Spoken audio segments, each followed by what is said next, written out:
સુરતમાં 31 ડિસેમ્બરની ઉજવણીમાં ડ્રગ્સની હેરાફેરી અને વેચાણ વધવાની શક્યતાઓને જોતા પોલીસ એક્શન મોડમાં હતી। સૈયદપુરા માર્કેટ પાસે આવેલા જાહેર શૌચાલયનો ઉપયોગ ડ્રગ્સના અડ્ડા તરીકે કરનાર ડ્રગ્સ પેડલર અરબાજ ઉર્ફે 52 ઇસ્માઇલ શેખને પોલીસે રંગેહાથ ઝડપી પાડ્યો છે। આરોપીની યોજના ડ્રગ્સ વેચીને મળેલી રકમથી નવા વર્ષની ભવ્ય પાર્ટી કરવાની હતી, પરંતુ તે પહેલા જ તે જેલના સળિયા પાછળ પહોંચી ગયો છે। સુરત ક્રાઇમ બ્રાન્ચને બાતમી મળી હતી કે સૈયદપુરા માર્કેટ પાસે મહાનગરપાલિકા સંચાલિત પે એન્ડ યુઝ ટોયલેટના પહેલા માળે ડ્રગ્સનું વેચાણ થઈ રહ્યું છે। પીઆઈએસ એન પરમાર અને તેમની ટીમે ઓપરેશન પાર પાડી અરબાજની ધરપકડ કરી હતી। આરોપી ત્યાં બેસીને જ ગ્રાહકોને નશીલા પદાર્થો સપ્લાય કરતો હતો। પોલીસને તેની પાસેથી 51.040 ગ્રામ પ્રતિબંધિત મેફેડ્રોન એમડી ડ્રગ્સ મળી આવ્યું છે, જેની બજાર કિંમત અંદાજે 5,10,400 રૂપિયા જેટલી થાય છે।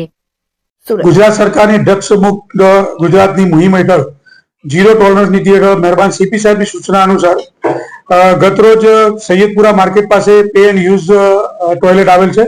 એમાં એક અરબાજ ઉર્ફે 5 ઇસ્માઇલ શેખ જે ડ્રગ્સનું વેચાણ કરે છે એવી બાતમીના આધારે ક્રાઇમની ટીમે ત્યાં દરોડો પાડી અને 51.040 ગ્રામ ડ્રગ્સ કુલ કિંમત 5,10,400 રૂપિયાનું પકડી પાડેલ છે, જેમાં એક આરોપી અરબાજ ઉર્ફે 5 ઇસ્માઇલ શેખ તંતાવાડ લાલગેટનો રહેવાસી છે, એને પકડી પાડવામાં આવેલ છે।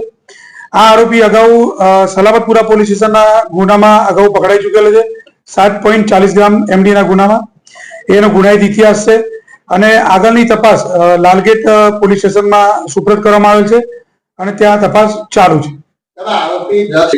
આરોપી 10 ધોરણ પાસ છે અને એની પાસે કોઈ કામ ધંધો નહોતો, એટલે 31 ડિસેમ્બરની અનુસંધાને એ ડ્રગ્સ વેચી અને જે પૈસા મળે એમાંથી મોજ મજા કરવાની ગણતરીના આધાર પર એને ડ્રગ્સ વેચવાનું ચાલુ કરેલ અને બહારથી લાવી અને વેચે છે।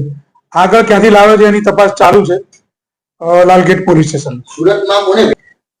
સુરતમાં જે એને ગ્રાહક મળે એ વેચી અને પૈસા લેવાની વાત હતી 31 ડિસેમ્બર અનુસંધાને। ના, એવું કઈ અત્યારે એવું કઈ ધ્યાનમાં આવે નહીં।